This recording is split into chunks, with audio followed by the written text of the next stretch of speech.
16, 17, 18, 19, 20, 21, 22, 23, 24, 25, 26, 27, 28, 29,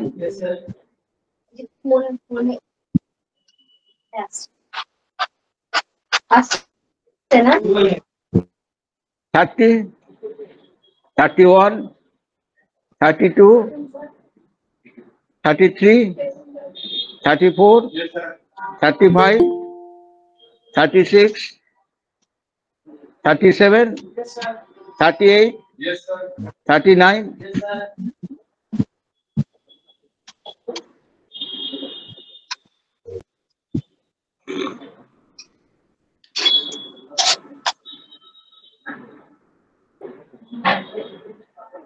কোনো প্রশ্ন থাকলে বলুন।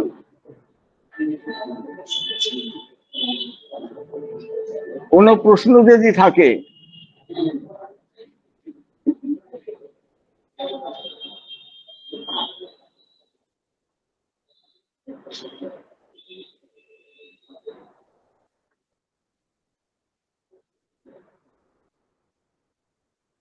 কিছু প্রশ্ন নেই, তারপর যখন আমরা ছাপানো প্রশ্নটা দেব বলবো এইগুলো তো আমাদের পড়ানো হয়নি। প্রত্যেক ব্যাচে, এখানে না, সেই যাদবপুর ইউনিভার্সিটি, হাওড়া অর্থনীতি ডাক্তাররা পর্যন্ত।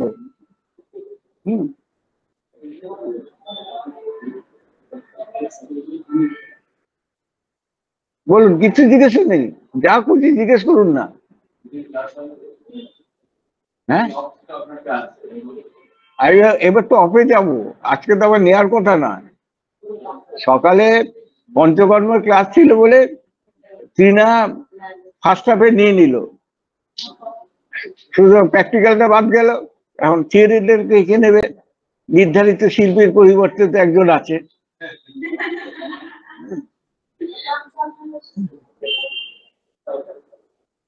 তবে আগের যার যার সাবজেক্ট সেগুলি এসে পড়িয়ে দিতাম, তাহলে সুবিধা হতো, আবার যে পড়াচ্ছে তার অসুবিধা হতো, সেটা আমি আর ওর দিকে যাই না।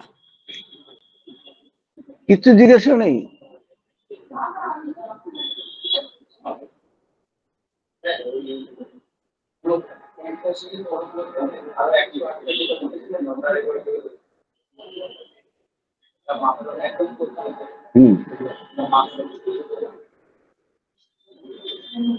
এটা হচ্ছে যে আমাদের শরীরে ভাগ কটা? 49টা। কোন পর্যন্ত? না, আজ্ঞা চক্র এই পর্যন্ত।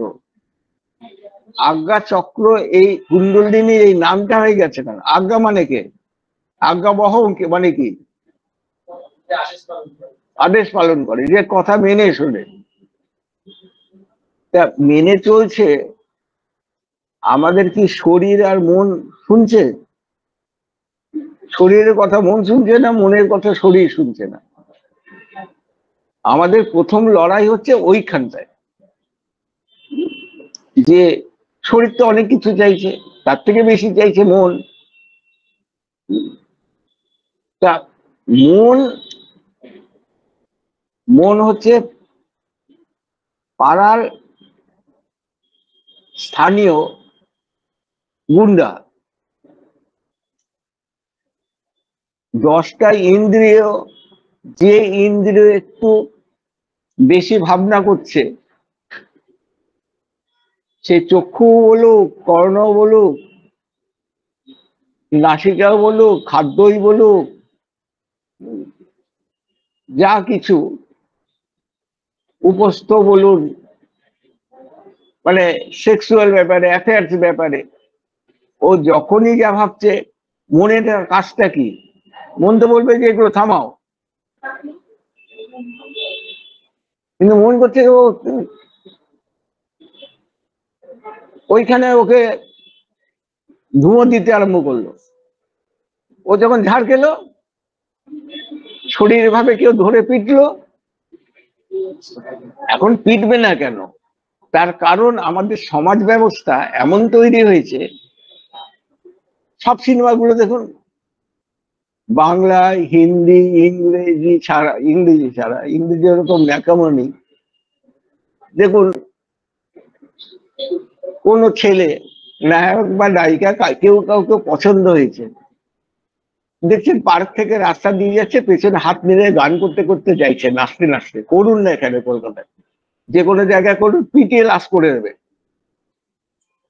সম্ভব এগুলো? সম্ভব নয়। তাহলে শারীরিক ভাবে সম্ভব নয় যখন, মানসিক ভাবে তো ট্যাক্স নেই, ভাবতেই পারি।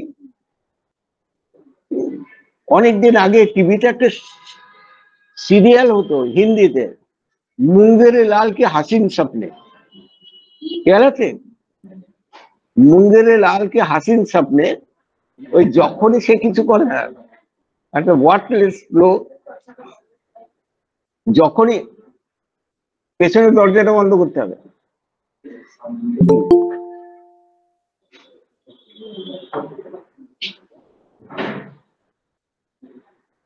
যখনই যা কিছু দেখতো তার মনে পড়তো। রাস্তায় অ্যাক্সিডেন্টে সব পড়ে আছে, ও দাঁড়িয়ে চোখ বুঝে অনু কাপুর অভিনয় করেছে, এ করে গেল, তারপর দেখলো ও সরিয়ে গেল, সবাইকে সরিয়ে দিয়ে সেই মেয়েটা চুলের কাঁটা দিয়ে পেট অপারেশন করে কাঁচ বের করে দিল, চুলের কাঁটা দিয়ে। হুম তারপর যখন অ্যাম্বুলেন্স করে নিয়ে চলে গেছে, কেউ নেই রাস্তায়, তখন ওর স্বপ্ন ভঙ্গ হলো। ও একটা কেউ কেটা সাজছিল।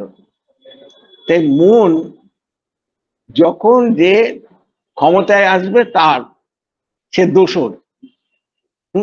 নেগেটিভ হলে নেগেটিভ, পজিটিভ হলে পজিটিভ। তাহলে এই সিস্টেমটাকে, তাহলে মন, বুদ্ধি এবং অহংকার, যেটা চিত্তের একটা ভাগ, তাহলে সত্যগুণ হচ্ছে মন, ইয়ে বুদ্ধি, রজগুণ হচ্ছে অহং, আমি, আমি ভাবছি, একজন পার্সন। আর মন হচ্ছে তমগুণাত্মক। আপনাদের বলেছিলাম যে সকাল থেকে 1 ঘন্টা পর পর একটা যদি লেখেন কি ভাবছি, কিছু দেখবেন না, 2 দিন পরে দেখবেন মনে হয় একটা পাগল। সকালে 1 ঘন্টা আগে কি মনে করেছে, 7টার সময়, 9টার সময় কি মনে হচ্ছে, 11টার সময় কি মনে হচ্ছে, দেখবেন কোনো সামঞ্জস্য নেই। কেন? যে ট্যাক্স থাকতো। এখানে কবি অজিত সেন ছিলেন, উনি একটা কবিতা লিখেছিলেন, সে কবিতা সূর্য যদি বিল পাঠাতো। আমরা তো প্রচুর টেম্পারেচার আর কারেন্ট কনজামশন করছি, তা সূর্যে যদি আলফা, বিটা, গামা, এই 15টা রশ্মির দিয়ে ট্যাক্স পাঠাতো, কে কতখানি গ্রহণ করেছো বুঝতে পারতেন, কে কতখানি কনজিউম করছে তার একটা বিল পাঠিয়ে দিল। সূর্য যদি বিল পাঠাতো, মানে আমাদের অবস্থাটা কি হতো, ভাবতে তো কোনো অসুবিধা কিছু নেই। তাহলে এই যে সিস্টেম গুলো, সেই সূর্যের সপ্ত রশ্মির 7টা রশ্মি, সেই 7টা রশ্মিরা প্রত্যেকটা আমার নিজের 7টা সাত, তাহলে 7 ইন্টু 7, 7 49টা, 49টা বায়ু শরীরের 49 জায়গায় আছে। আর আজ্ঞাচক্র আর ব্রহ্মরন্ধ্র, এই দুটো আলাদা, এটাই ওর আন্ডারে নয়, এটা উপরের ফ্যাকাল্টির সঙ্গে। তাহলে এইখানে হচ্ছে আমার যাবতীয় জিনিসটাই, আর এখান থেকে এটা হচ্ছে ওয়াইফাই কানেকশন উপরওয়ালার সঙ্গে, বহির্বিশ্বের সঙ্গে। তাহলে এই নিয়ে হলো 51টা। তাহলে স্থূল শরীর 51টা, সূক্ষ্ম শরীর 51টা, মন, বুদ্ধি, অহংকার, চিত্ত, আর কটা হলো, আবার ছক, সবসময় ছক করে করে 102 ছিল, হ্যাঁ 106, আর চেতনা কনসাসনেস আর প্রাণ এই 11, তাহলে 108। নামের আগে লেখে না যে 108, আমি লিখিনি, এসব লিখিনি। তাহলে এই সিস্টেমটাকে, আর এই 108টা কি রয়েছে না, এই যে 50টা এক একটা, আমাদের ব্রেনে ফ্যাকাল্টি হচ্ছে 20টা, সে 20টা ফ্যাকাল্টিতে 50 ইন্টু 20 কত হয়?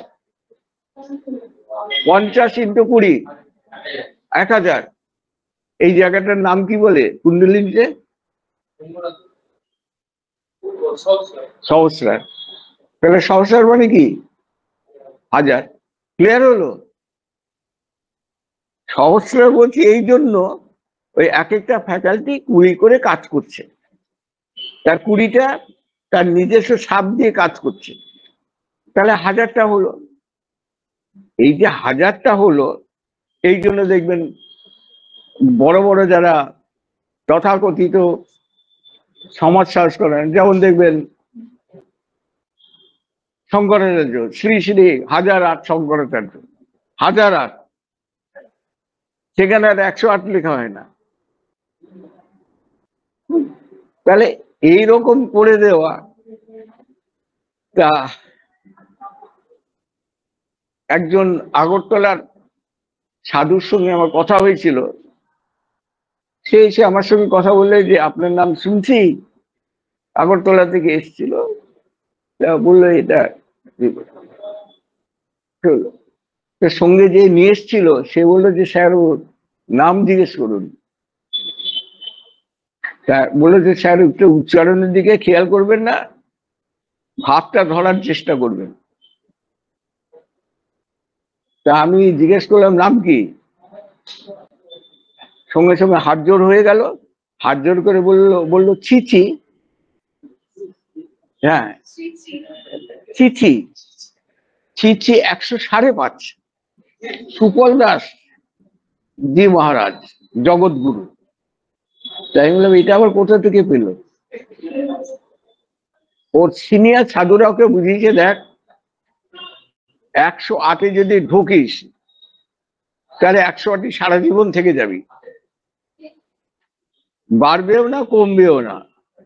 তা তোর যদি আমরা 14 দিন পর পর আত করে বাড়াই, তুই কোথায় চলে যাবি? তাই বললাম 5.5টা হলো কোথা থেকে? বলে এই দিন থেকে হিসাব আরম্ভ হয়েছে, এখন ছিচি 105 হয়েছে, আর 3 দিন পরে ছিচি 106 হবে।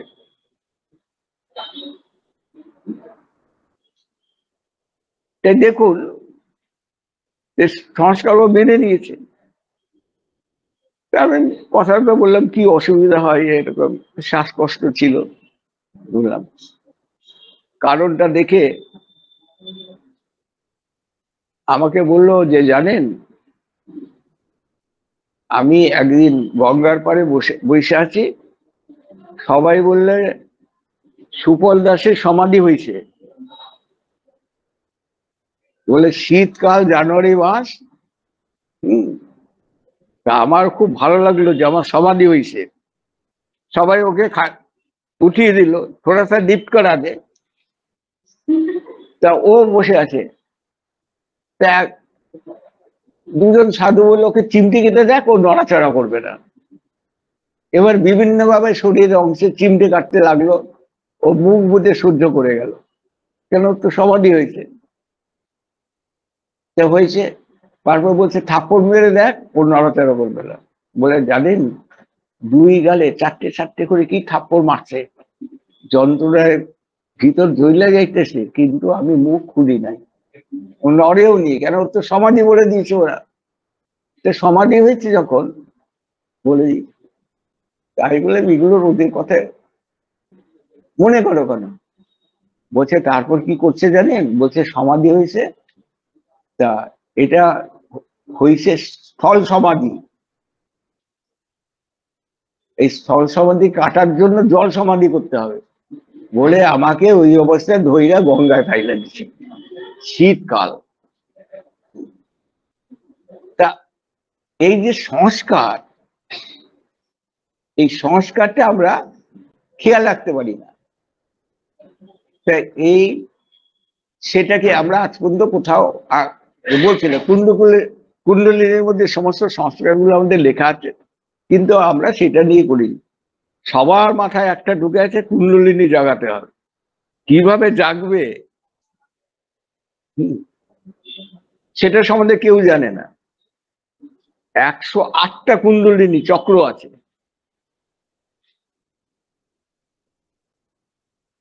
এক বছর আছে তো, আপনারা আছেন তো, এক বছর জোগাড় করুন, না পেলে আমি দিয়ে দেবো। আমি তো ক্লাসে আপনাদের দিয়ে পড়াবো। জোগাড় করুন তো বিভিন্ন জায়গা থেকে, ওয়েবসাইট থেকে আরম্ভ করে তথাকথিত যারা যোগ ঠোকের যারা বড় বড় রথী মহারথী, জোগাড় করুন তো 108টা। শাস্ত্রে কিন্তু আছে। তা আমি দেখবো না আমি নিজেকে দেখাবো? তা কাঠিয়া বাবু বলছেন যে যারা যুগযুক্ত তাদের কি করে বোঝা যাবে? ছিলেন তো পাঞ্জাবি, বলছেন ইয়ে চলতে ফিরতে যোগ करते हैं, कौन शरीर में कौन महात्मा बैठे है इसे किसी को मालूम नहीं पड़ता। তার ভিতরে কে আছে, কি কতখানি উন্নত করেছেন সেটা কাউকে জানতে দেন না। আর সেও যদি প্রকাশ করতে চায় সেটা তার গুরু পরম্পরা বাদ দিয়ে দেয়, গুরু পরম্পরা আটকে দেয়। তা একটা ঘটনা বলে আমি ক্লাসে চলেছি। সন্তদাসজি যিনি সেবা করতেন, কানাইয়া দাস, তা সেবা করতেন ইনস্টিটিউটে। যেহেতু তাকে সেকেন্ড প্রেসিডেন্ট করা হয়েছিল, সম্পর্কে আমার কাকাজি বলতাম, আমাকে ভালোবাসতেন। তা বলতেন যে কয়েকদিন আশ্রমে ছিলাম একটা কতগুলো সিস্টেম ঠিক করে দেওয়ার জন্য। আমি একটু রাত্রি করে শুই, 1:30, 2, 2:30 বেজে যায়, আবার 5টায় উঠে পড়ি। এটা ছোটবেলা থেকে অভ্যেস আমার। তা হয়ে গেল যখন, তা আমি বারান্দায় দাঁড়িয়ে আছি, সামনে গঙ্গা বয়ে যাচ্ছে, গঙ্গার দিকে তাকিয়ে যাচ্ছি, ওদিকে শ্রীরামপুর সব, এটা সোদপুরে তাকিয়ে আছি। দেখি এক কোণে একটা আসনে করে বসে আছেন, এজ অফ 78 সেই সময়। কেন কাকাজি আপনি এখানে বসে আছেন? তা আমি বললাম আপনি ঘুমান না? বলছে হ্যাঁ। তাই আমি বললাম শোননি কেন? বলে সে তো বাবা নিয়ে গেছেন, শ্রীহট্টের লোক ছিল। বাবা নিয়ে গেছেন মানে? সন্তদাসজি সেবা করতেন, সন্তদাসজি যে ঘরে শুতেন সেখানে নিচে বিছানা করে শুতেন। সন্তদাসজি শোয়ার পর কটা বাজতো তখন? 11টা।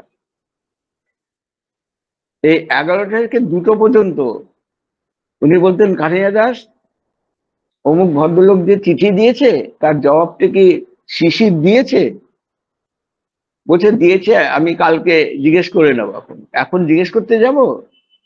বলছে না বাবা এখন দরকার নেই, রাত্রি হয়ে গেছে, তুমি ঘুমো। 5 মিনিটও হয়নি। বলছে কালকে সকালে বালভোগ কি হবে সেটা তুমি কিছু জানো? বলছে হ্যাঁ এই হবে। বললেন আচ্ছা আচ্ছা তুমি ঘুমো, রাত্রির হয়ে গেছে। এইরকম করে বলতে বলতে রাত্রির 2টো যেমনি হয়ে যেত, বলতেন কানাইয়া দাস ওঠো। কেন?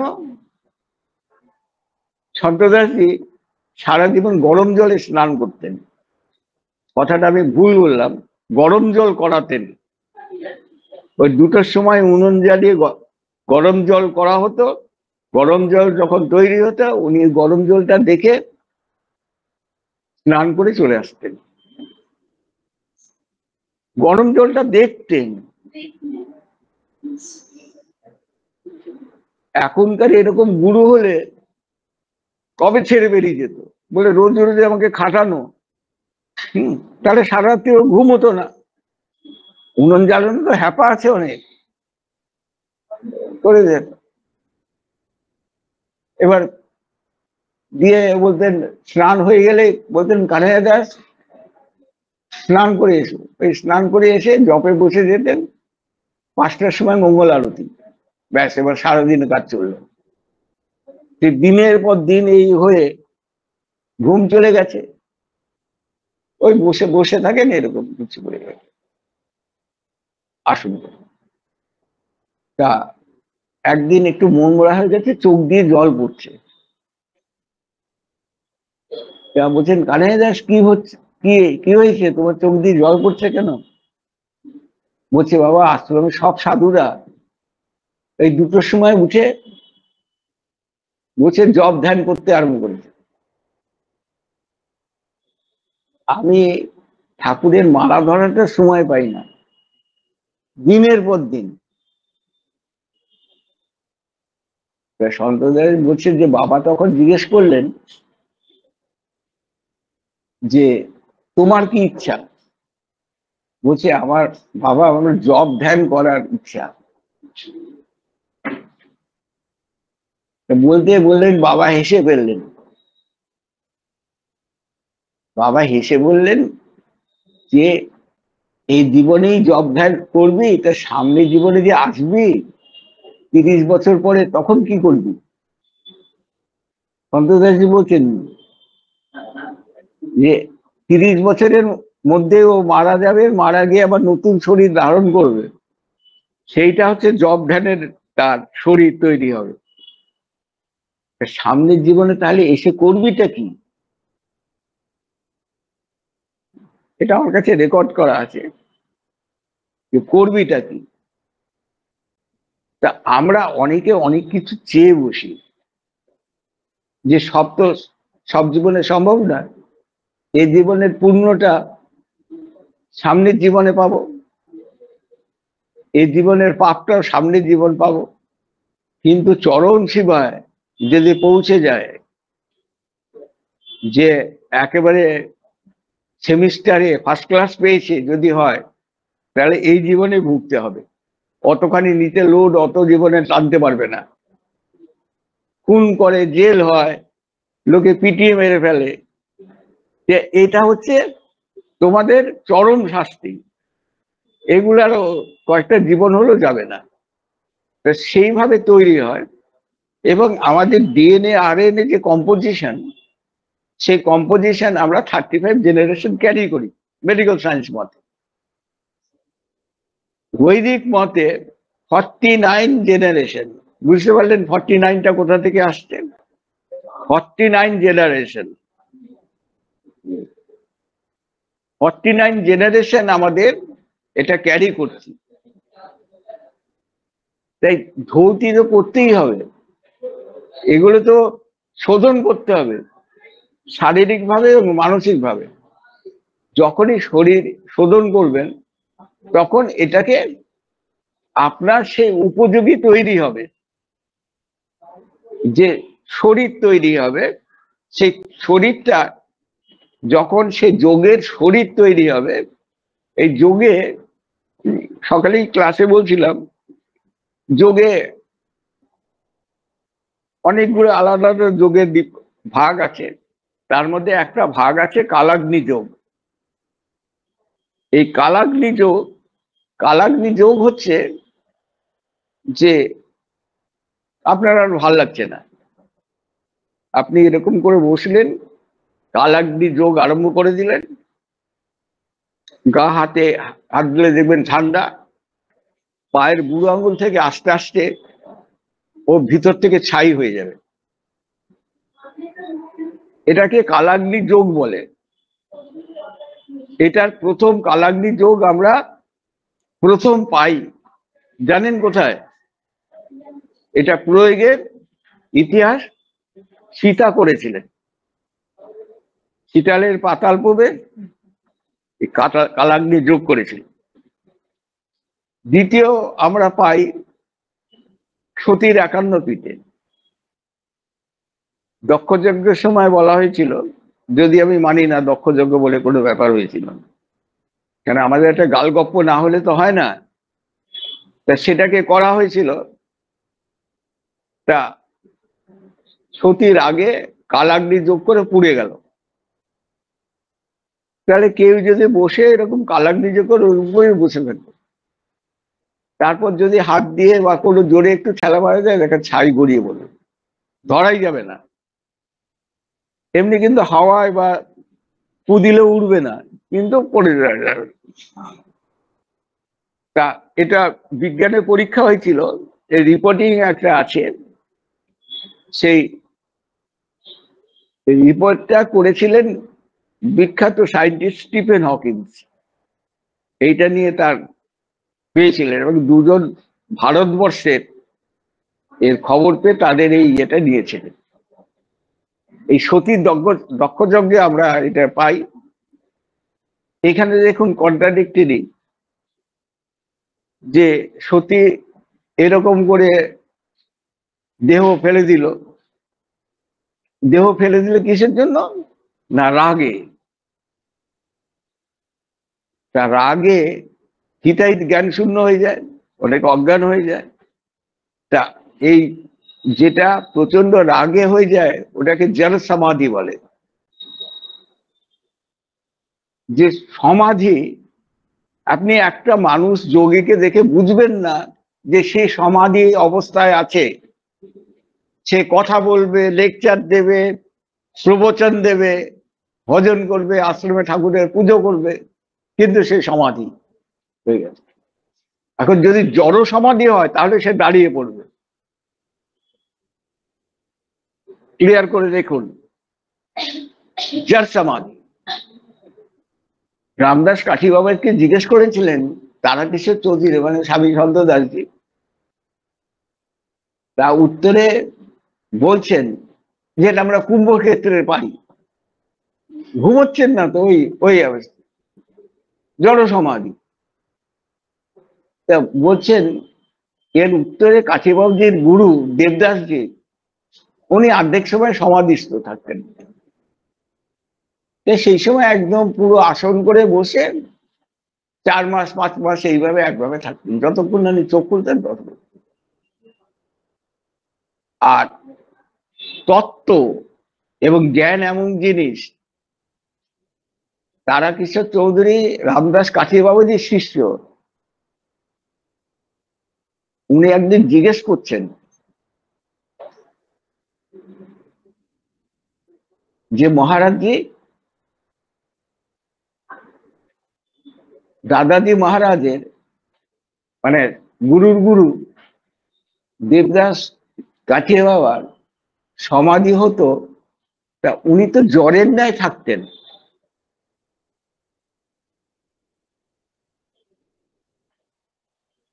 একটা হচ্ছে কার্য, আর একটা হচ্ছে কার্যের বিরোধী। তা যখন কার্যের বিরোধী যেটা, সেটা আমরা বলছি স্ট্যাটিক। আর যখন আমরা কাজ করছি সেটা হচ্ছে ডাইনামিক। তাহলে যোগে অনেক কিছু আছে। আসনটা কি? Static posture. তাহলে এতে সত্ত্বগুণ হলো কি করে? হয় না। তার জন্য মুদ্রা আছে, প্রাণায়াম আছে। শিখবেন যখন ভালোভাবে শিখবেন, খোলা মনে শিখবেন। তাহলে এই স্ট্যাটিকটা হচ্ছে, তার মধ্যে তমগুণের আধিক্য বেশি। এই তমগুণের আধিক্য থাকার জন্য আমরা সেই অবস্থাটা হতে পারছি না। তাই এই প্রশ্ন শুনে আমার গুরু সম্বন্ধে কেউ যদি বলে, তাহলে আমি রেগে যাব। উত্তর দেওয়াটা দূরের কথা, আমি রেগে যাব। আর প্রত্যেক জায়গায় শাস্ত্রেও বলে দিয়েছে, যেখানে গুরু নিন্দা হবে তার শিষ্যরা সেখানে থাকবে না, সঙ্গে সঙ্গে সে স্থান ত্যাগ করবে। বলে দিয়েছে। না, আমিও তো বেয়ারা শিষ্য, আমি এক জায়গায় ছিলাম, আপনাদের বলেছি কিনা জানি না, আমি জানাচ্ছি। তো হয়ে দেওয়া হলো। কাঠি বাবুজি তার উত্তর বলছেন, जर का माफिक रहते थे, जर नहीं तो क्या, ये जड़ समाधि है, सच्चा समाधि होने से जड़ पर सब छूट जाता। একদম সমাধি, সমাধি অবস্থায় আছে, সে সব কাজ করে যাচ্ছে। কারণ কাঠিবাবুজি বলেছিলেন, हाथी का दो दांत रहते हैं, एक बाहर दिखाने के लिए, एक भीतर खाने के लिए। संतन के ऐसे दो बीते रहते हैं, एक बाहर की, एक भीतर की। भीतर की खबर किसी को नहीं मालूम होता, তারা কেউ কিছু বলে না। যারা ওই রসটা পেয়ে গেছে তারা বলবে না। কোনো যোগীর সঙ্গে দেখা করতে গেলেন, বললেন এরকম হচ্ছে, ও এইটা তো আমার এত বছর বয়সে হতো, তখন আমি কলেজে পড়ি বা স্কুলে পড়ি, যে সে পেরিয়ে এসছে। তাই তো আমরা আজকাল সব গুরুদের দেখি যে নিজের নাম, যে নিজের নাম কে বলো, নিজের নাম আউড়ে যাও। তা এই যে নিজের নাম আউড়ে যাওয়া, সেটা গুরুরা করছে, সাধারণ লোকেরা কি করছে? দেখুন, আমাদের ছোটবেলা থেকে একটা স্বভাব আছে, যখনই যেখানে দেখি খাতা, বই, জায়গা, খবর করে যেখানে শ্যাট করে একটা সই করে দিলাম, তাই তো? সই করে দিলাম। সই করলি কি, তুই কে? এগুলো দেখবেন আপনাদের অনেক অভ্যেস আছে। খবর কাজে বা পেন পেন দিয়ে শ্যাট করে দুটো সই করবি। তাহলে এই যে নিজেকে প্রকাশের বিভিন্ন অ্যাঙ্গেল গুলো খোঁজা হয়, এই যখন আমরা এটাকে খুঁজে পাচ্ছি না যখন, সেটা হয়ে গেল। এইবার আমার গুরু সম্বন্ধে, গুরু কতগুলো সিস্টেম করতে চেয়েছিলেন। একটা ফিলোসফির উপর ইউনিভার্সিটি, সেটা স্যাংশন হয়ে গেছিল, পরবর্তীকালে বন্ধ হয়ে যায়। সন্তদাসজি যিনি সেক্রেটারি ছিলেন, শিশির ব্রহ্মচারী নাম আপনাদের বলেছি, যিনি সলিটারি ক্যাম্পেও তাকে রেখে দেওয়া হয়েছিল। তা আমার সঙ্গে যখন তার দেখা হয়েছিল কল্যাণীতে, তা আমাকে বললেন, মহন্ত যে ওটা করেছিলেন তো কি হলো? একই গুরু ভাই দুজনে। তাই বলে উনি অনেক চেষ্টা করেছিলেন, পারেননি। তার উত্তরে শিশির ব্রহ্মচারী তার গুরুর পরবর্তী মহন্তের সম্বন্ধে বলছেন, তুমি স্বীকার করো যে তোমার গুরু সিদ্ধ মহাপুরুষ নয়? আমি বললাম, কেন? বলে, সিদ্ধ মহাপুরুষ যা মনে প্রাণে চাইবেন সেটা হতে বাধ্য, শাস্ত্রে রয়েছে, গীতায় রয়েছে, সেটা হয়নি। তাহলে তোমার গুরু সিদ্ধ পুরুষ নয়।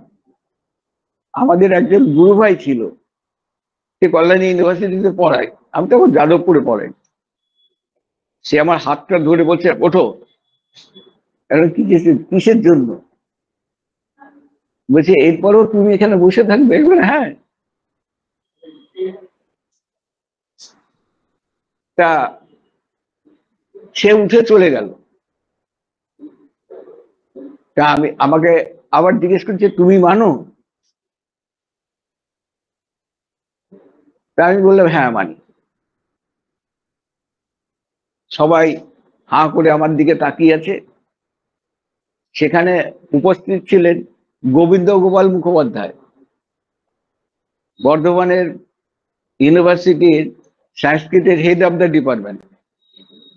সেও হাঁ করে আমার দিকে তাকিয়ে আছে, আমাকে বলছে, দীপেন তুমি কি বলছো?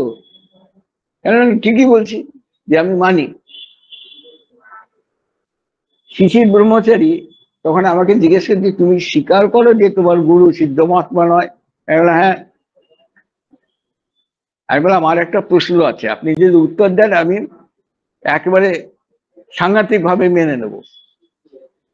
কি কুরুক্ষেত্রের যুদ্ধ শেষ হয়ে গেছে, শ্রীকৃষ্ণ দ্বারকায় ফিরে যাচ্ছেন, পথের মধ্যে সৌভরী ঋষির সঙ্গে দেখা হয়েছিল, কৃষ্ণের যোগিক গুরু। জিজ্ঞেস করলেন সব কুশল তো, ভারতবর্ষে কোনো প্রাণ ক্ষত হয়নি তো?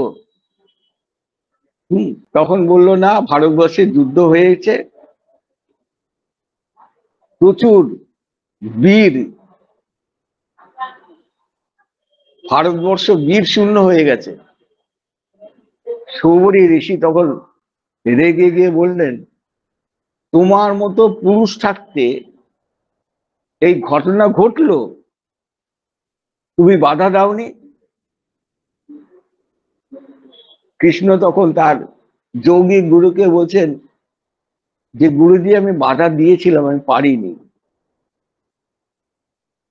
তো শিশির ব্রহ্মচারী অসম্ভব পড়াশোনা তিনি বলছেন, তা বললেন হ্যাঁ আমি জানি।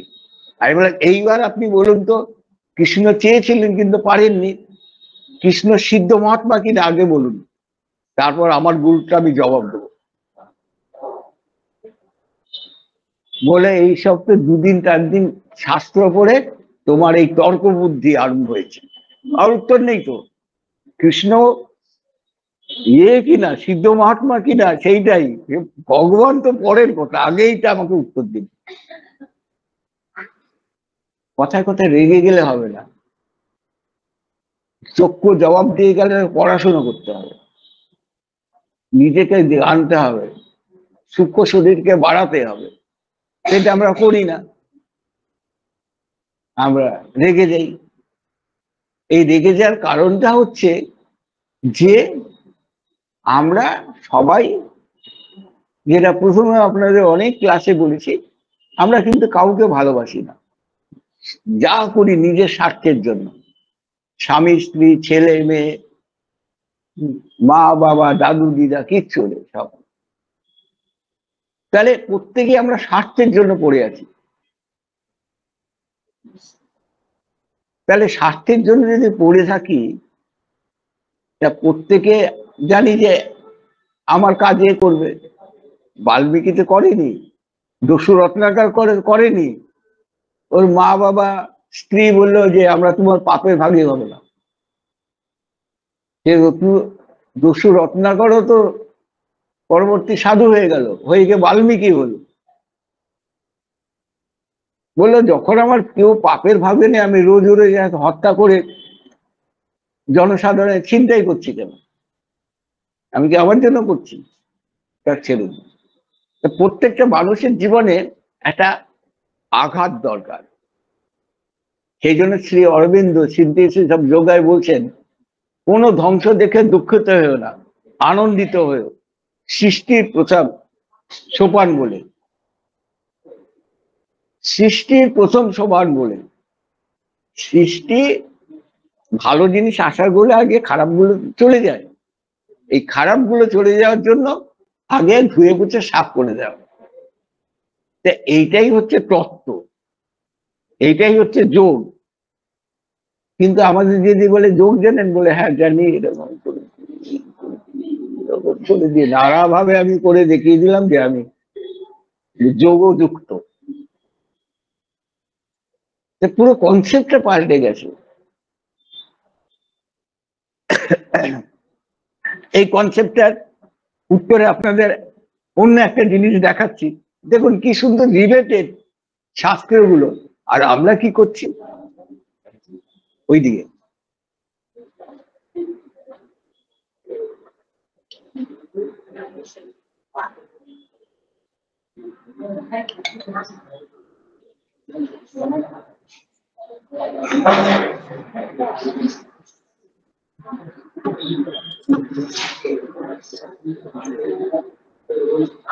রবীন্দ্রনাথের জ্ঞান একটা সকালেও মনে পড়েছে, আমি অবসর সময় যখন যে বই ইচ্ছা হয় সেটা পড়ি। তা গীতবিতান থাকে, ওইখানে কিছু হচ্ছে দাগ দেওয়া আছে, মাঝে মাঝে পড়িনি। তা আমরা কিন্তু সবাই বলার চেষ্টা করি, প্রত্যেকে এ টু জেড, কেউ বাকি নেই। গানটাকে আমি হৃদয়ের কথা বলিতে আকুল, শুধাইল না কেহ। আমাকে বোঝে? বোঝে না যে আমি কত বড় একটা ভালো মানুষ, মহান মানুষ, কেউ বোঝে না। তাহলে এইটা আমাদের প্রত্যেকের মনোভাব, যে আমি, এই আবার অহংকার চলে আসছে। আমি হাওড়া স্টেশনে একটু জায়গায় গন্ডগোল হলো, তখন হাওড়া থেকে ট্রেনে করে এসে কলকাতায় আসতাম। কলকাতা বিশ্ববিদ্যালয় এবং খেলায় রোজই আসতে হতো আমাকে।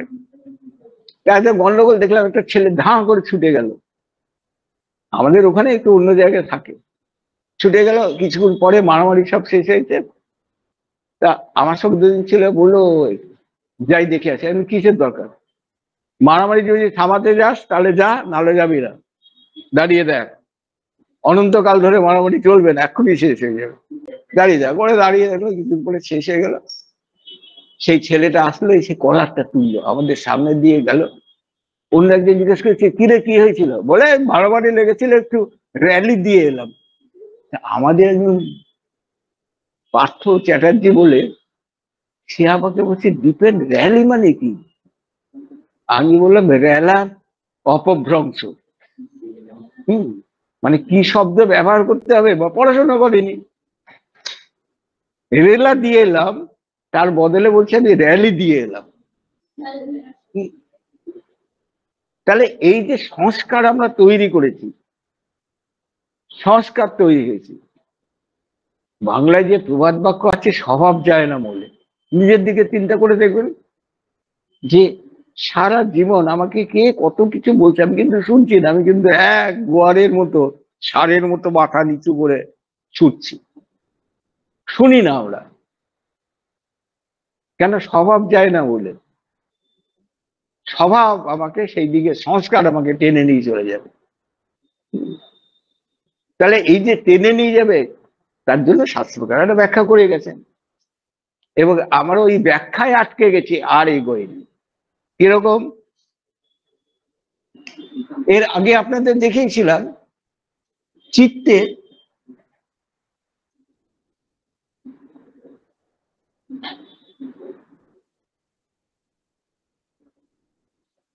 কটা ভাগ ছিল?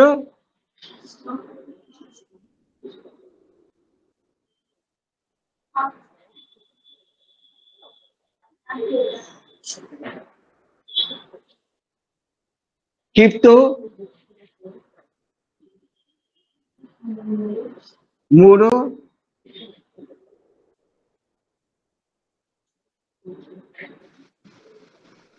বিক্ষিপ্ত,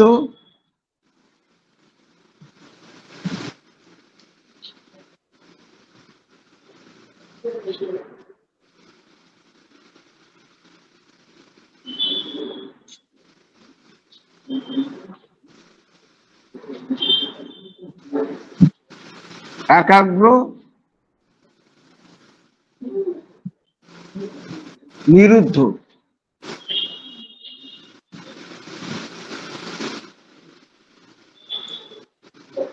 ক্ষিপ্ত, মৌর, বিক্ষিপ্ত, একাগ্র এবং নিরুদ্ধ।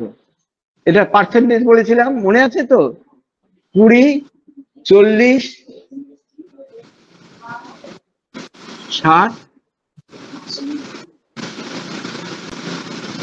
80, 100।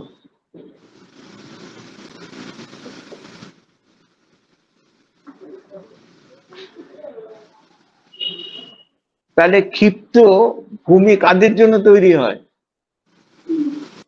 তার সামনে একটা ইউনিট থাকবে, তাহলে ক্ষিপ্ত হবে কি করে? একটা ইউনিট থাকবে তার সামনে, তাহলে এটা হলো ক্ষিপ্ত। এই ক্ষিপ্ত হলো যখন, তাদের জন্য আমি খালি লিখে যাব, এই সম্বন্ধে যে জিজ্ঞেস করে আমি বলবো না, কেন করলে প্রচুর বড় বড় সম্প্রদায়ের এগেনস্টে আমাকে বলতে হয়, তাদের মতবাদে ভুল। আমি সেসব পদে যাচ্ছি না, আমি খালি লিখে দিয়ে বেরিয়ে যাচ্ছি শাস্ত্রে কি বলেছে। এটা হলে দ্বৈত বোধ, দ্বৈত বোধ। আমি যে 20% আমার চেতনা, তা আমি যে চেতনাকে কাজে লাগাবো তার জন্য একটা সাপোর্টিং এগেন্স্ট পার্টি চাই। তো আপনারা পাঞ্জাবি জোকস বেরোয়, পাঞ্জাব থেকে, জালন্ধর থেকে বেরোয়, দিল্লিতে আমরা খুব পড়তাম। পড়েছেন কেউ পাঞ্জাবি জোকস? বই পাওয়া যায়, দেখবেন, তো গুগলেও পেয়ে যাবেন। তো পাঞ্জাবি জোকস কিরকম না, চাষ করতে করতে একজন বলছে, এই উধার গিয়ে थे ये खेल सीख के आए हैं, একটা খেলা শিখে এসেছি। কিরকম? তা দেয়ালে হাত দিয়েছি, বলছে ঘুষি মার। ও প্রথমে একটা ঘুষি মেরেছি, দ্বিতীয় ঘুষি মারতে গেছে হাতটা সরিয়ে নিয়েছে। কি হলো ওর হাতে? লাগলো। এইবার ওইটা দেখে এসছে, ওর মনে পড়েছে চাষের মাঠে। বলছে কাল एक खेल हम सीख के आए हैं, বলে क्या दिखाओ। তো এদিক ওদিক তাকাচ্ছে, সাপোর্টটা পাবে কোথায়? তখন বলছে क्या ढूंढ रहे हो, बोले हाथ रखने के लिए আছে। तो সবাই বলছে हाथ किस पर रखोगे, बोले ठीक है मिल गया। তখন বলছে हाथ কোথায় রাখবে, बोले मिल गया। একজন বলছে तुम घुसा मारना, बोले हाँ ठीक है। बोले मेरे हाथ पर। সাপোর্টিং কোথায় দেবে? নিয়ে নিজের নাকের উপর হাত দিয়েছে। প্রথম গুলিটা হাসি লেগেছে, দ্বিতীয়টাও সরিয়ে নিয়েছে। একেবারে নাকে মেরে নাক একদম ফেটে গেছে, দরদর করে রক্ত পড়ছে। আমার মাথায় আছে একটা সাপোর্ট লাগবে, আর তো কিছু মনে নেই। হাওড়া স্টেশনে এসছে, এসে খুব হাসতে হাসতে, ওখানে বলুন তো একটু নিচে,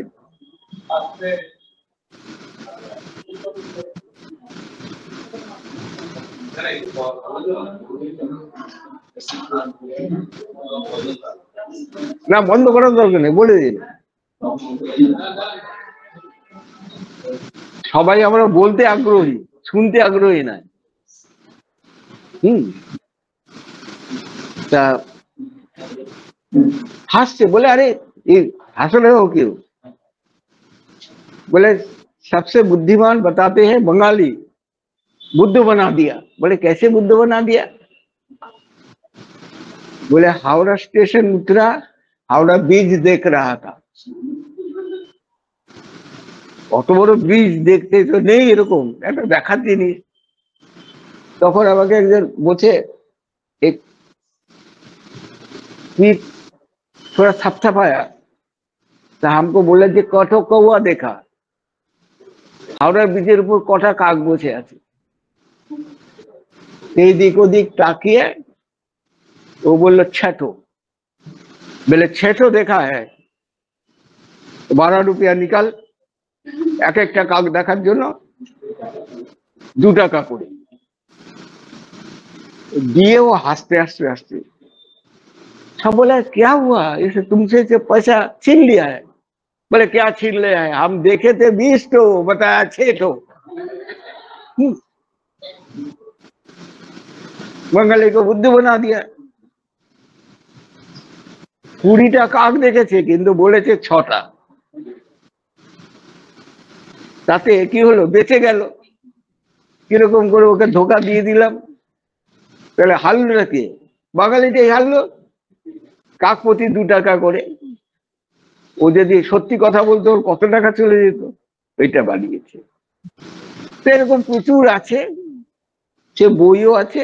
ওখানে থাকতে ছোটবেলায় ওই পড়াশোনা রাত্রিরে করতাম, তো মাথা গরম হয়ে যায়, মাঝে মাঝে এগুলো ঘাটতাম, শিবরাম চক্রবর্তী এগুলো সব ঘাটতাম। তাহলে এই যে এদের হচ্ছে দ্বৈত বোধ, আমি এবং ঈশ্বর। আমি এবং ঈশ্বর, এটা হচ্ছে দ্বৈত বোধ। আর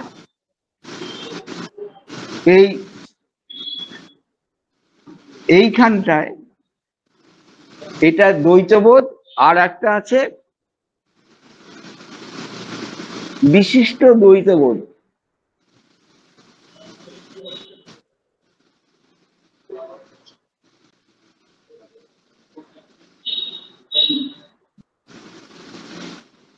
দ্বৈতবোধ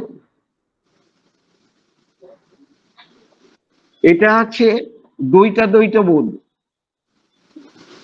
সেদিন দেখিয়েছিলাম তো।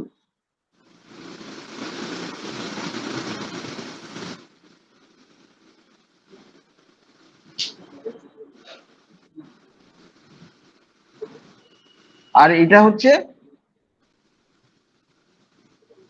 কি হলো, এটা কি হবে?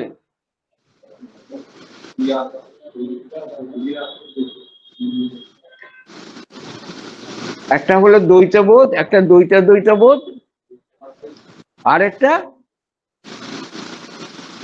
এক দ্বিতীয় বলে অদ্বৈত।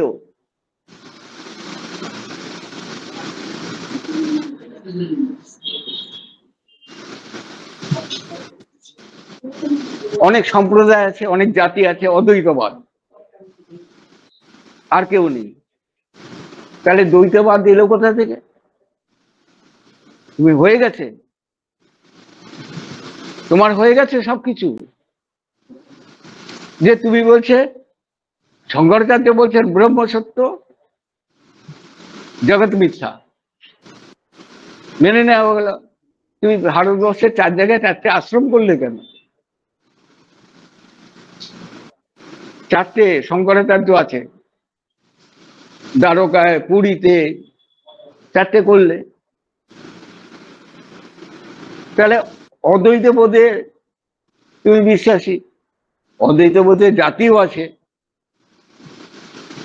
যারা অদ্বৈত আর কাউকে স্বীকার করে না। এক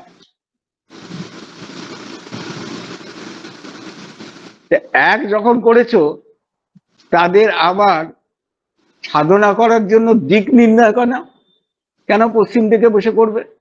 নিরাকারের আবার দিজ্ঞান থাকে না? তাহলে যে অদ্বৈতবাদী শঙ্করাচার্য 32 বছর বয়সে যার জীবন শেষ জীবনে তার নিজেই লিখেছিলেন এবং নিজেই সব সময় গান করতেন, ওই গানটা তারই লেখা, ভজ গোবিন্দ মূঢ় মতে কাতব কান্তা কাস্তে পুত্র। তা ভজ গোবিন্দ মূঢ় মতে, তুমি অদ্বৈতবাদী, আবার বলছে ভগবান কৃষ্ণের ভজন করো, তুমি কোনো চিন্তা ভাবনা করার দরকার, তুমি মূঢ়র মতো করে যাও যদি জীবনের অগ্রগতি চাও। কি হলো এখানে? তত্ত্ব কোথায় গেল? এইটা হয়ে গিয়ে আমরা এখান থেকে এগুলো সব গণেশপন্থী, সৌর উপাসক আর রাধাকৃষ্ণের উপাসক বলে আমরা দ্বৈতবোধ। রাধাকৃষ্ণ এবং আমি দ্বৈতবোধ মেনে নিয়ে গেল। কোথা থেকে করলে? এই জায়গা থেকে করলে, যেটা কর্মযোগের উপর পান্ডারি। এইখানে করে তোমরা 60% ভক্তি যোগে চলে গেলে। তোমাদের মূল থিম হচ্ছে ভক্তি, কেন ভক্তিতে গেলে তোমাদের সঙ্গে এর সঙ্গে মিলছে না? নিম্বাকাচার্য প্রথম এটা তৈরি করেছেন দ্বৈতাদ্বৈত বোধ। আমি আমার এক্সিস্টেন্স দ্বৈত, আর আরেকজনের এক্সিস্টেন্স অদ্বৈত। তা আমি দ্বৈতবোধ থেকে ডাইরেক্ট অদ্বৈতবোধে চলে যাব? সম্ভব নয়। তাহলে এইখান থেকে যেমন আমার পার্সেন্টেজ বাড়ছে, সেরকম পার্সেন্টেজ আমাকে বাড়াতে হবে বেড়ে গিয়ে আমি যখন 60%-এর অ্যাবাভ 50% যখনই হব, তখন অদ্বৈতবাদ আর দ্বৈতবাদের মিক্সড একটা তৈরি হবে। যখনই তৈরি হলো, সেটা হলো দ্বৈতবোধ। দ্বৈতবোধ। আমি দ্বৈতবোধ, আবার অদ্বৈতবাদ, সেটাও আমি দ্বৈতবোধে যেমন স্বীকার করি, অদ্বৈতবাদে স্বীকার করি। তাহলে দুটোকে মিক্সিং একটা পয়েন্ট, যেটা সাবজেক্টটা হচ্ছে ভক্তি যোগের। এরা এখান থেকে ভক্তি যোগের কথা বলছে, বলা উচিত নয়। হঠযোগের থেকে তুমি কথা বলছো, রাজযোগের কথা বলছো, নিরুদ্ধ যোগের কথা বলছো।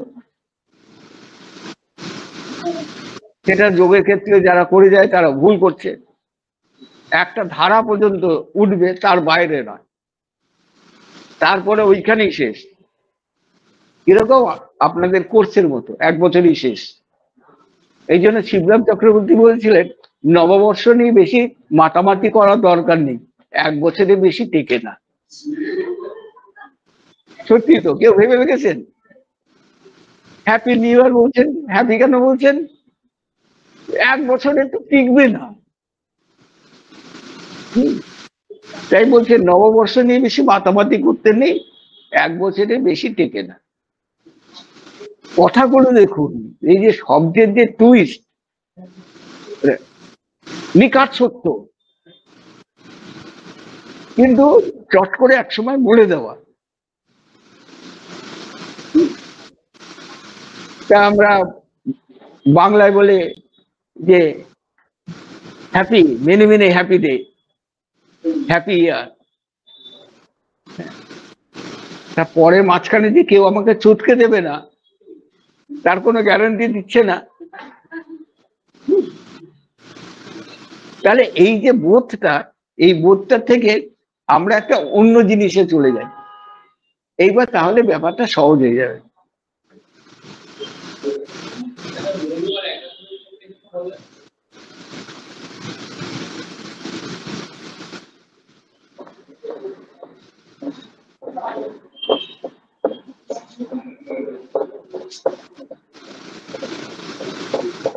এইটা নিয়ে দ্বিতীয় দিন বললাম, একটা সাবজেক্ট কিন্তু দ্বিতীয় দিন বললাম। তাহলে এটা হলো 5টা। এইটা থেকে কি হচ্ছে? ঠাকুরে মানত করছি, এইটা হচ্ছে অমুকে যেন মরে, উচ্চাটন করছি ওর সর্বনাশ হোক, ওর ছেলে যেন মরে। কেন? আমার চেতনা তো 20%, তার তো বেশি হয় না।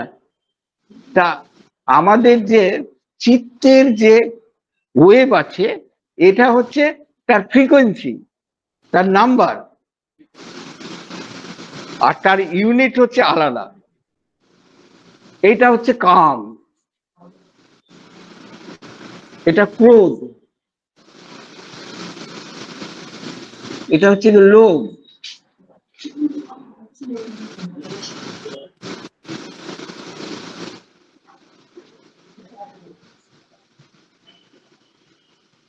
মোহ, মদ,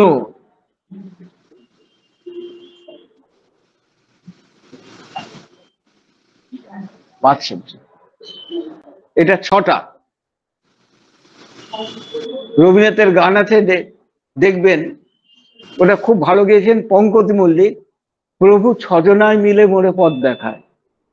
এই 6 জনায় কে? কোন রবীন্দ্রসঙ্গীত কে জিজ্ঞেস করুন তো, এই 6 জনটা কে বলতে পারবে না। হ্যাঁ, 6 জনে প্রভু 6 জনায় মিলে মোরে পথ দেখায়। এই 6 জন হচ্ছে কাম। তাহলে কাম কি করবেন? বলছেন কোন বনেগা করপতি, একবার আমাকে জিতিয়ে দেন, আমি 2টো লাড্ডু ভোগ দেবো। তাই তো? এইটা পেয়ে দাও, তারপর আমি দিয়ে দেবো, পাঠা দেবো, পায়েস দেবো, ইয়ে দেবো, ঠাকুরের একটা সোনার ইয়ে করে দেবো। কিসের জন্য? একজন এটা সন্তদাসীর জন্য একটা সোনার হার দিতে এসেছিলেন। তা কয়েকজন শ্রাপ খুব উৎসাহী, আমি বললাম রাত্রিটিকে পাহারা দিতে হবে কিন্তু, হ্যাঁ, যেখানে চক ডাস্টার পেন্সিল চুরি হয়ে যাচ্ছে, সোনার হার কে দেবে? আমি তো সবসময় মজা করে চলি। তখন বলছে না। তখন আমি বললাম কি জন্য দিচ্ছি? বলছে আমার একটা কামনা আছে। আমি বললাম আপনাকে আমি মধ্যস্থতা করে করিয়ে দেবো এখন।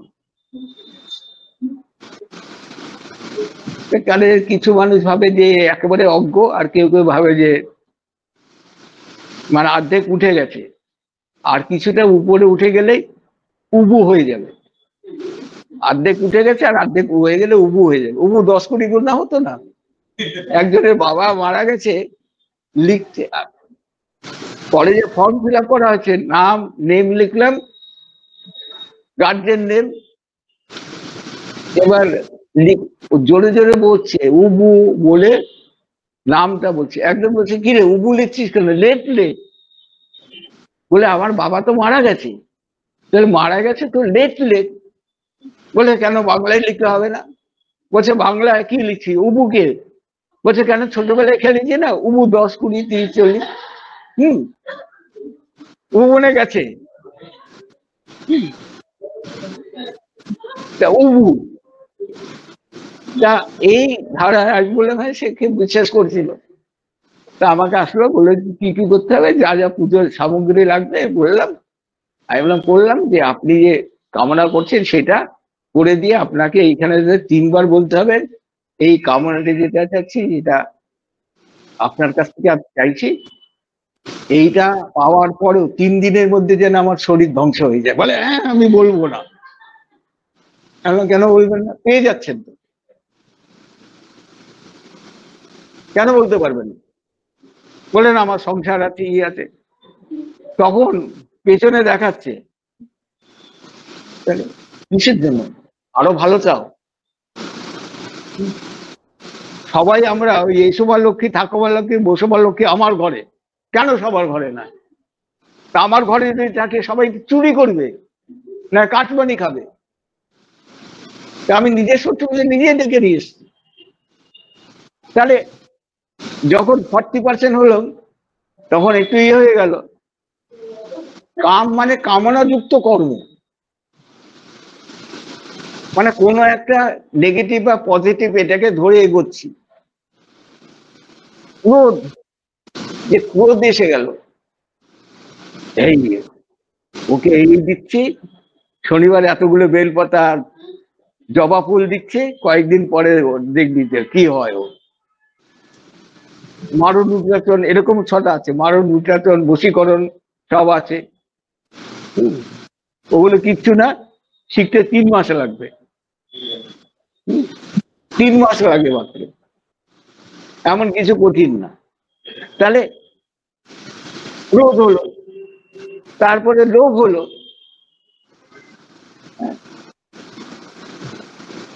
তাহলে লোভ হলো যেটা, এবার মোহ হলো। এবার মোহ কার উপরে মোহ হলো? বাড়ির উপর হলো, গাড়ির উপর হলো, মেয়েদের ছেলেদের উপর হলো, ছেলেদের মেয়েদের উপর হলো। এই মোহ করে ওরে আমি ভুলতে পারি না। একজনকে ধরা হয়েছিল, বিয়ে করার পর রাত্রিবেলা 2টোর সময় তার প্রেমিকা আসে, বাড়ির সামনে দাঁড়িয়ে থাকে, ও দোতলা থেকে বাথরুম যাবে বলে নেমে আসে, এবং 1 ঘন্টা ধরে আলাপ। পাড়ার লোকেরা ধরেছে, ধরে বলছে এটা কি করছো? সরল স্বীকৃতি, ওরে আমি ভুলতে পারি না। তা ভুলতে পারিস না, তাহলে একে বিয়ে করলি কেন সম্বন্ধ দেখে? তাহলে এইটা হচ্ছে মোহ। আর মদ মানে কি? চূড়ান্ত অহংকারী। এই জন্য বলে না মদমত্ত মাতাল, মদমত্ত, এই কিরকম আছিস বলে হাঁটতে পারছে না, যে মত্ত হয়ে আছে। মত্ত মানে অহংকারী, তীব্র অহংকারী, মদমত্ত। আর মাৎসর্য, মাৎসর্য কি, যে দুটো ইউনিটের মধ্যে ঝগড়াঝাটি অশান্তি লাগিয়ে দেওয়া। কিরকম, ও কি বলেছে জানো তোমার নামে? সেদিন বলছে ও বেরো, দিয়ে তোমার নামে 4টে খিস্তি দিয়েছে, তোমার বাবার নামে 4টে খিস্তি দিয়েছে, বলে তোমাকে বল। ওকে কিচ্ছু বললাম না, বললাম দেখো তুমি কিছু করেছো? বলে না তো। বলে ও বলেছে তোমাকে দেখে দেবে। বলে আসুক শালা, আমি ওকে দেখিয়ে দেবো। এই যে দুজনকে দূরে করে দ্বন্দ্ব তৈরি করে দেওয়া, এই যে দ্বন্দ্বটা তৈরি হয় এইভাবে, তাহলে এইটা হচ্ছে মাৎসর্যের কাজ। কারণ সে একটা জায়গায় বসে থাকতে পারে। বাংলায় বোধহয় একটা প্রবাদ বাক্য শুনেছিলাম অনেকদিন আগে, ইডিয়ামও ছিল বোধহয়, কি বরের ঘরের পিসি কনের ঘরের মাসি, তাই তো? মনে আছে আমার, এই ক্লাস 8-এ পড়েছিলাম, তো অনেকদিন পরে মনে পড়লো। তাই এইটা যে দুপক্ষকে, এই পক্ষ সালিসির জন্য আমার আসছে, এই পক্ষ সালিসি আসবে, একে আমি ঝেড়ে নেবো, ওর কাছ থেকেও ঝেড়ে নেবো। তাহলে এ হচ্ছে মাৎসর্য। কাম,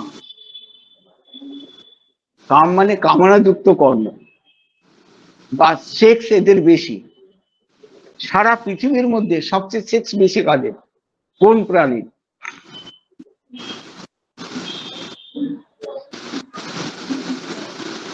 যে প্রাণীদের, স্বামী শব্দদাসজি বলছেন যে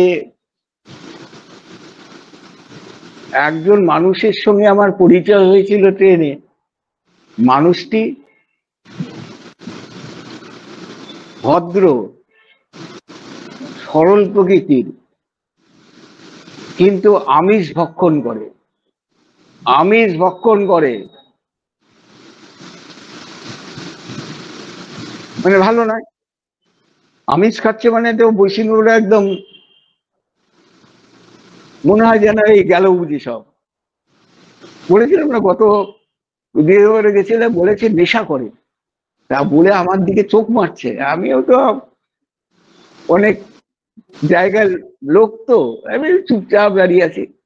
তা পরে আরেকজন বলছে কি, একটা টিম গেছে বাড়ির উপর থেকে, বলছে কি নেশা করে? বলে 2বার চা খেলো। হ্যাঁ, নবদ্বীপের বৈষ্ণবদের চা বিষাক্ত, খাবে না।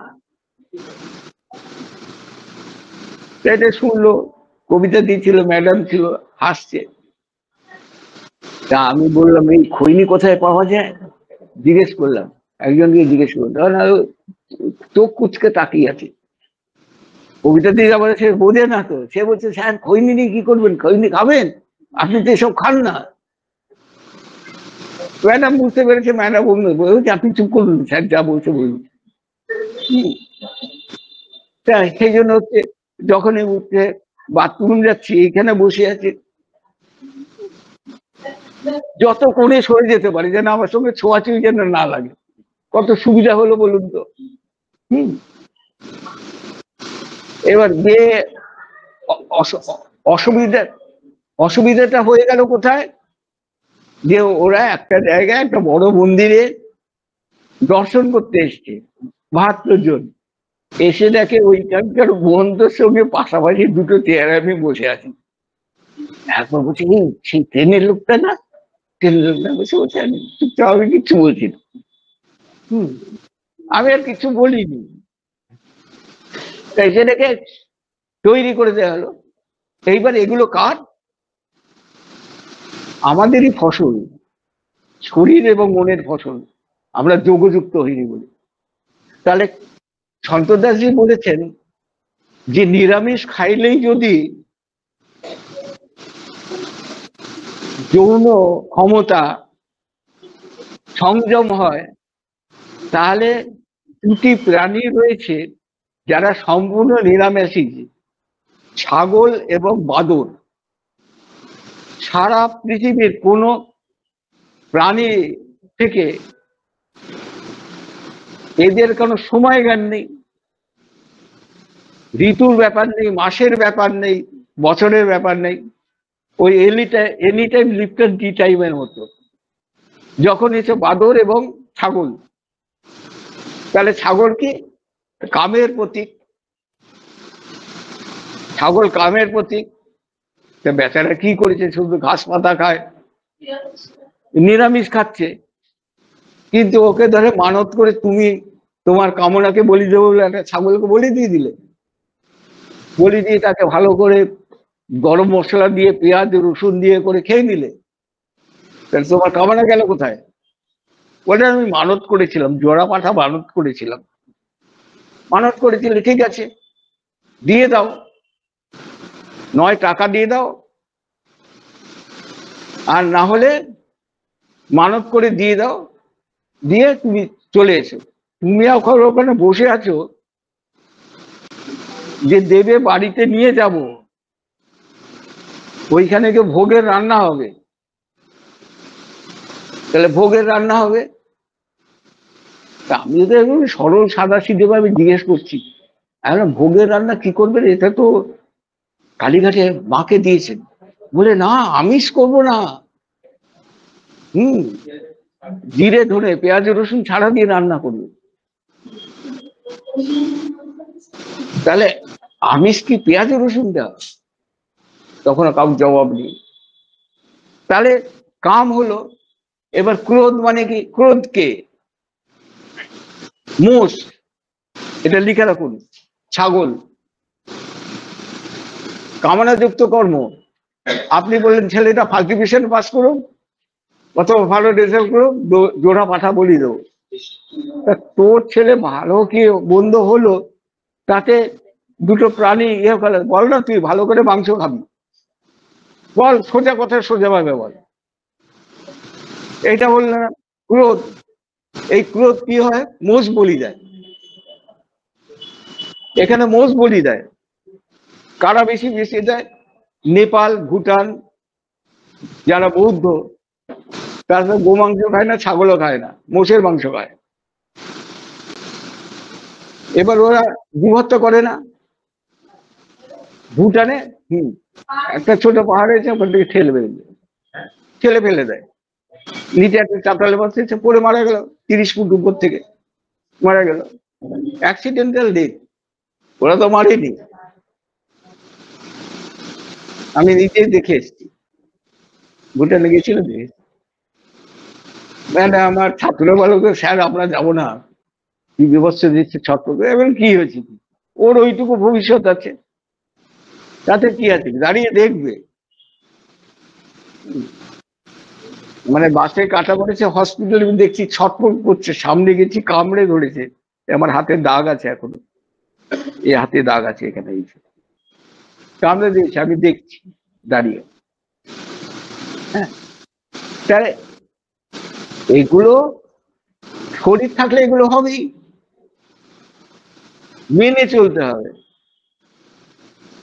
তো এগুলোতে আমি দেখবো না, আর আমি খুব সাম্যবাদী, তাহলে কি হলো? তুমি যেমন খারাপও দেখবে, ভালোও দেখবে, কিন্তু কোনোটাই তুমি ইনভলভ হবে না।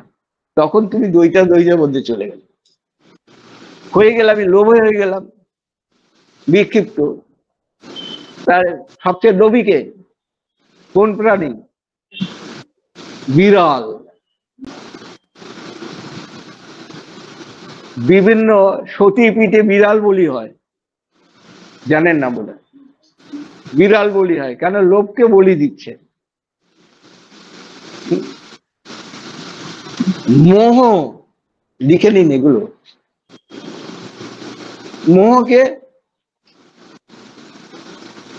মোহগ্রস্ত কে সবচেয়ে?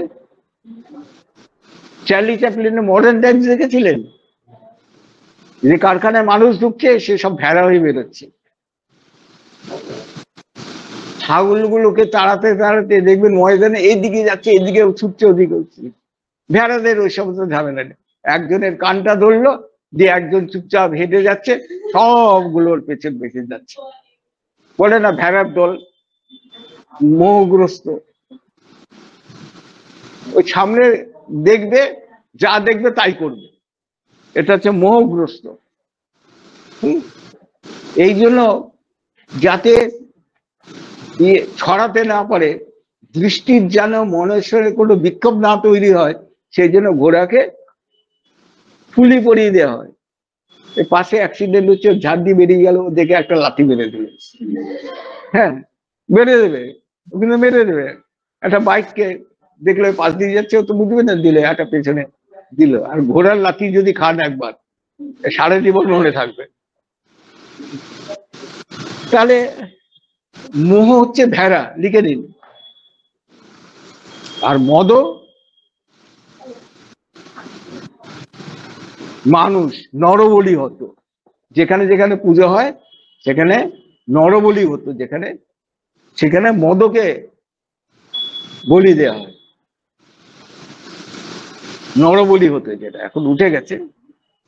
আর নিরুদ্ধ, যে নিজেকে একটা কেউ কেটা ভাবে, সবসময় নিজেকে উঁচু ভাবে। উঁচু ভাবে কারা? না, যারা অদ্বৈতবাদী। অদ্বৈতবাদী তারা ওইটাকে বলি দিয়ে, উঠ বলি দেয়। ক্লিয়ার হলো? কোনোটাকে একটা মনে হচ্ছে সামঞ্জস্য আছে।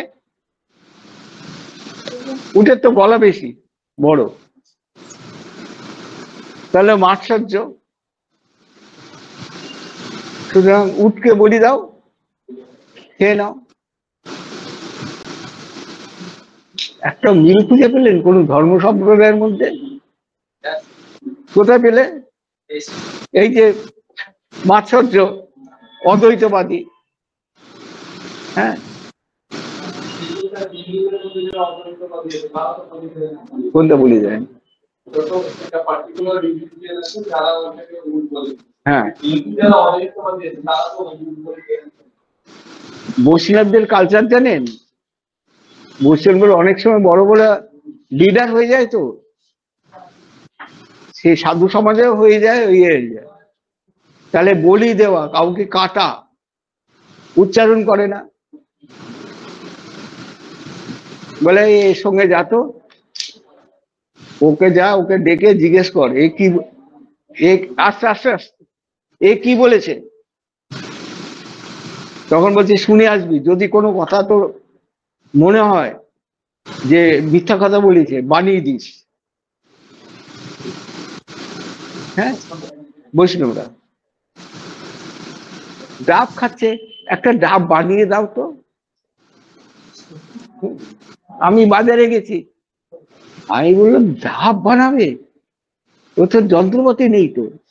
আমার দিকে তাকালো, বলেছে লোকটা বোকা, আমরা যন্ত্রপাতি নেই, ইয়ে নেই, মেশিন নেই, ডাব কি করে বানাবে? ডাব তো গাছে হয়।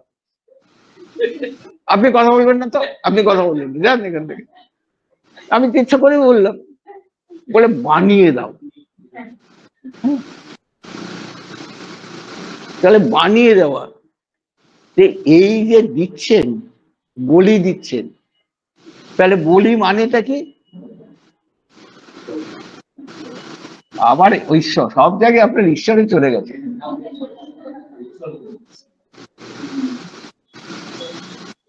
এই তিনটে অক্ষর তো বলি অক্ষরের দেওয়া হয়েছিল। দেখুন অক্ষরে কি বলছে, ব মানে অক্ষরের যেটা, ব মানে কি?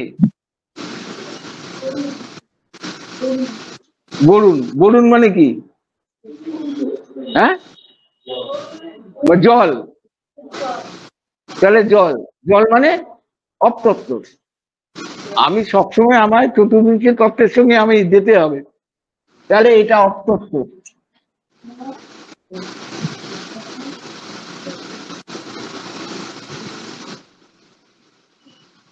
অপ্রত্য। ল মানে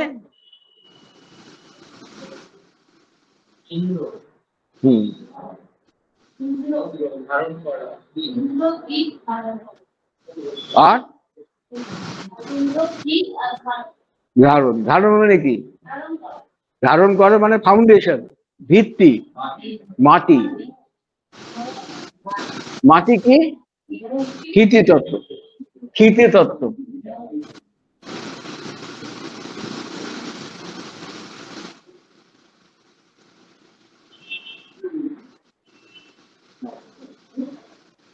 তাহলে অতত্ত্ব আর ক্ষিতি তত্ত্ব দুটোই তো তমগুণ। আর হর্ষই মানে কি? সূর্য, অগ্নিতত্ত্ব। তাহলে অগ্নিতত্ত্ব দিয়ে অ এবং ক্ষিতি তত্ত্বকে একত্রিত করে তমগুণকে বিসর্গ কমিয়ে দেওয়া হয়। বলি দিচ্ছেন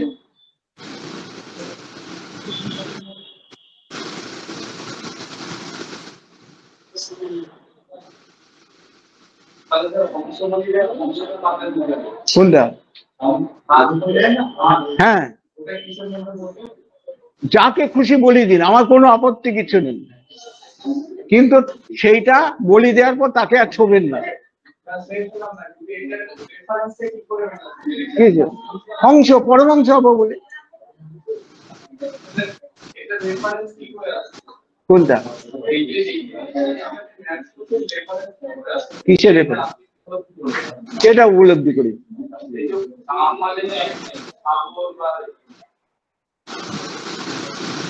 ভারতবর্ষ তন্ত্রের ধারা লিখছেন কে? উপেন্দ্রনাথ দাস। নাম শুনেছেন? হ্যাঁ, দুটো বই আছে, বিশ্বভারতীর পাবলিকেশন। ইনি রবীন্দ্রনাথকে যোগ, ক্রিয়াযোগ এবং তন্ত্র শেখাতেন, শোনেননি?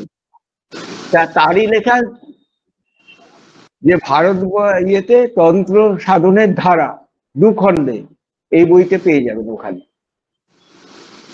তারপর তন্ত্রস্ত্রার গ্রন্থে আছে, প্রাণ তোষণীতে আছে।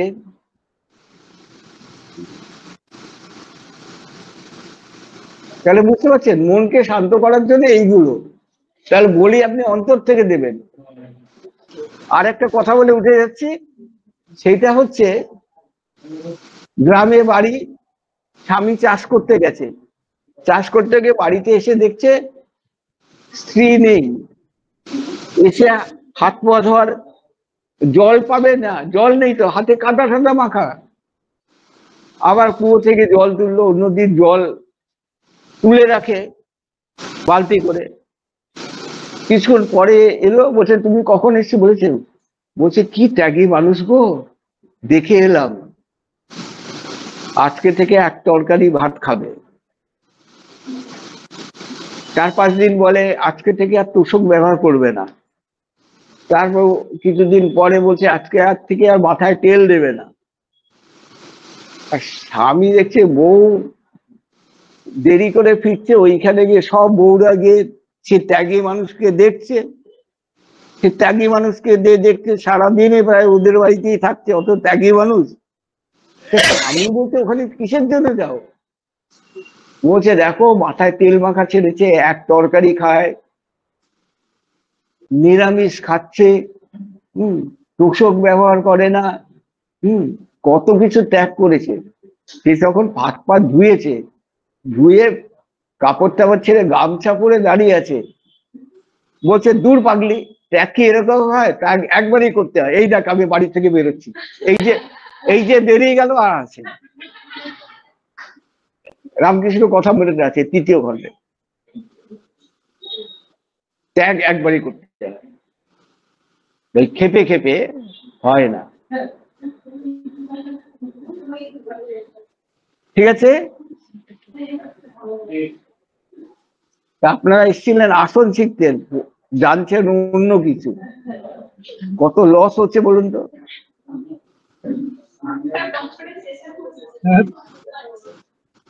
স্যার